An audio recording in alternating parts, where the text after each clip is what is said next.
ఆమె ఎప్పుడు ప్రార్థన చేసుకునేది. ఇక్కడికి వచ్చిన తర్వాత గాస్పుల్ హాల్కి వచ్చాం. మరి మేము ముగ్గురు అక్క చెల్లెళ్ళు, ఒక తమ్ముడు.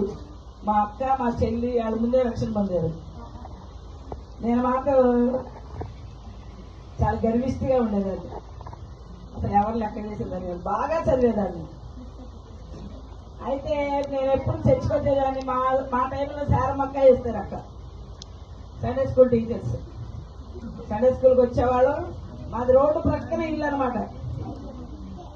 మేము చర్చకొచ్చి అన్ని క్రమాలకు తీసుకొచ్చేవాళ్ళు. మా మదరు, మేము వచ్చి ముగ్గురు నిద్రపోయేవాళ్ళం, నలుగురు. మా అమ్మగారు లేపి తీసుకుని వెళ్ళేవాళ్ళు. రోడ్డు ప్రక్కన ఇల్లుగా మాకు దగ్గరే.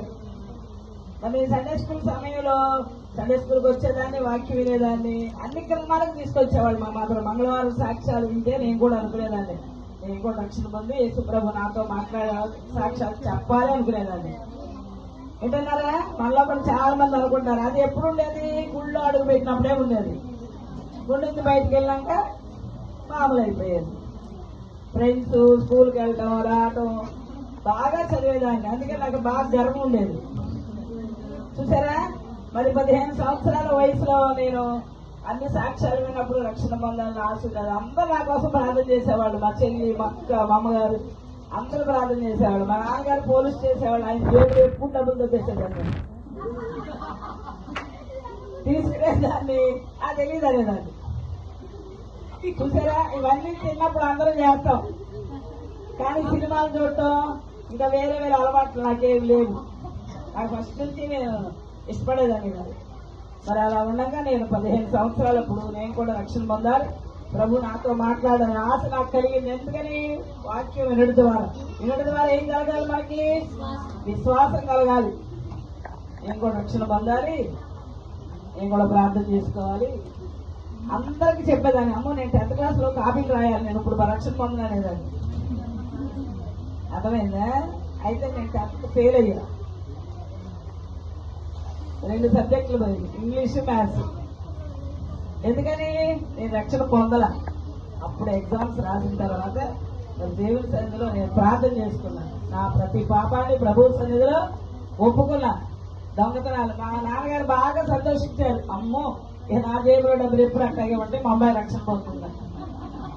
చూసారా, అప్పటికప్పుడు నేను చర్చిలో ఉండే, అప్పుడు కన్నమామ గారని ఉండేది, ఋతు మామగారు, రాజేశ్వరమ్మ గారు, వీళ్ళందరూ ఉండేవాళ్ళు. 10th క్లాస్ ఫెయిల్ అయిన తర్వాత ఆ 2 సబ్జెక్టులు రాయాలని, అంతకుముందే 10th క్లాస్ తర్వాత వెంటనే రక్షణ పొందాను. నేను ఫెయిల్ అయినా సరే నేనేమీ బాధపడలా. ఎందుకని, ఎగ్జామ్ హాల్కి వెళ్ళి ఫస్ట్ లాస్ట్ రాసి వచ్చేదాన్ని, మధ్యలో మర్చిపోయేదాన్ని. దేవుడు ఉంటే మనకి జ్ఞానం ఉంటుంది. అర్థమైందా? మరి ఆ ప్రకారంగా నేను రక్షించబడిన తర్వాత 2 ఎగ్జామ్స్ రాశాను. నేను ఎక్కడా ట్యూషన్ చదవను, ఎక్కడా చూసి రాయను. నేను ప్రార్థన చేసుకున్నా, యేసు ప్రభువా, ఇప్పుడు నేను మీ బిడ్డగానే అయ్యానయ్యా, నాకు ఎప్పుడు కూడా అపజయం అనేది రాకూడదు. ప్రార్థన చేసుకున్నా. ఫస్ట్ మాకు ఎప్పుడు ఈనాడు పేపర్ వచ్చేది, ఈనాడు పేపర్ వేయించుకుంటాం మేము. ఫస్ట్ లైన్లో నా నంబర్ ఉన్నట్టు ప్రభు చూపించాను నాకు. అప్పుడు నంబర్స్ పేపర్లో వేసేవాడు, మీరు చిన్నవాడు, మీకు తెలియదు. ఆ ప్రకారంగా దేవుడు నాకు జీవించాడు. ఇంటర్మీడియట్ చదవటానికి నేను ఇంటర్మీడియట్ చదివి టీచర్ ట్రైనింగ్ అవుదాం అనుకుంటాను. కానీ ప్రభు నాకు చెప్పాడు, బీఈడీ చేయమని, బిఏ చదవమని చెప్పారు, తర్వాత బీఈడీ చదవమని చెప్పారు. అన్ని విషయాల్లో కూడా దేవుడు నాతో నన్ను నడిపించాడు. నా వివాహ విషయం ప్రార్థించుకున్నా. ప్రభు చెప్పాడు నాకు, నువ్వు నా పరిచర్య చేయాలి, నేను నిన్ను ఏర్పాటు చేసుకున్నాను. మా నాన్నగారు మ్యాచెస్ చాలా మంది అడిగేవాళ్ళు విశ్వాసులు, ఏమ్మా మీ నాన్నగారు ఇంటి దాకా కూడా రాని ఇట్లా పెళ్లి సంబంధాలని. నాన్నగారు రోడ్డు మీదే చెప్పేవాళ్ళు, అంటే వాళ్ళని అడిగితే మా పాపని దేవుడికి సేవ సమర్పించాం, మేము వివాహం చేయమని. చూసారా, మరి ఆ ప్రకారంగా దేవుడు మరి నాకు జాబ్ విషయంలో కూడా దేవుడు చెప్పి ఇచ్చాడు ఉద్యోగం, నీకు ఈ ఉద్యోగం ఇస్తానని. నేను బీఈడీ చదివేటప్పుడు చాలా దూరం, అప్పుడు వెంకటేశ్వర యూనివర్సిటీ వాళ్ళు అలాట్ చేసేవాళ్ళు సీట్లు. కర్నూలు డిస్టిక్ నంద్యాలలో చేశాను, నేను ఆళ్ళగడ్డలో చేశాను బీఈడీ. ఒక్కదాన్ని వెళ్ళేదాన్ని రైల్లో.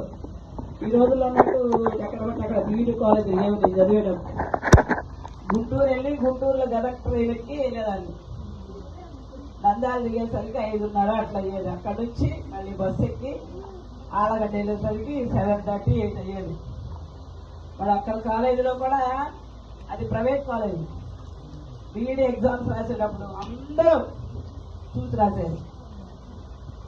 నేను ఒక్కదాన్ని బయట కూర్చుని చదువుకునేదాన్ని. ఎందుకని మనం దేవుడిని ఎరిగినప్పుడు అలాంటివి చేయకూడదు.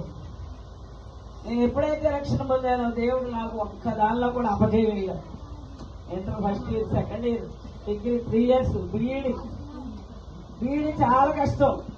అక్కడే ఉండి చదవటం, రికార్డ్స్ అన్నీ రాసేదాన్ని. అప్పుడు నేను 35 రికార్డ్స్ రాశాను. చూసారా?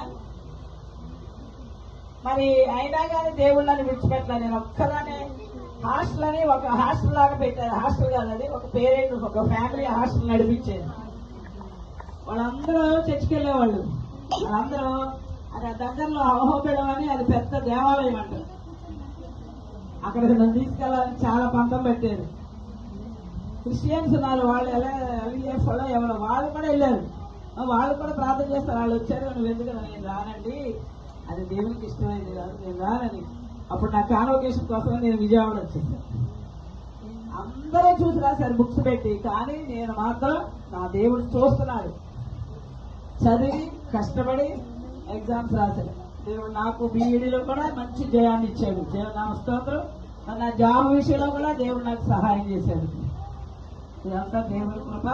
మరి దైవజనులు యశ్వంతరా గారు, రాజశ్రమ గారు, ఋతు మామగారు, వీళ్ళందరూ ఎంతో ప్రార్థన చేసేవాళ్ళు, ఎంతో ప్రేమించేవాళ్ళు. వాళ్ళందరూ ప్రార్థన దేవుని కృపను బట్టి మరి నా ఉద్యోగ విషయంలో, వివాహ విషయంలో అన్నింటిలో కూడా దేవుడు నాకు సహాయం చేశాడు.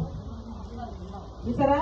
ఇప్పటి వరకు కూడా దేవుడు నన్ను, నేను ఎక్కడ దేనికి ₹1 లంచం ఎవరికి ఇవ్వాల. నా ఉద్యోగ విషయాలు అన్నింటిలో కూడా ఇప్పటి వరకు దేవుడు నన్ను నిలబెట్టాడు.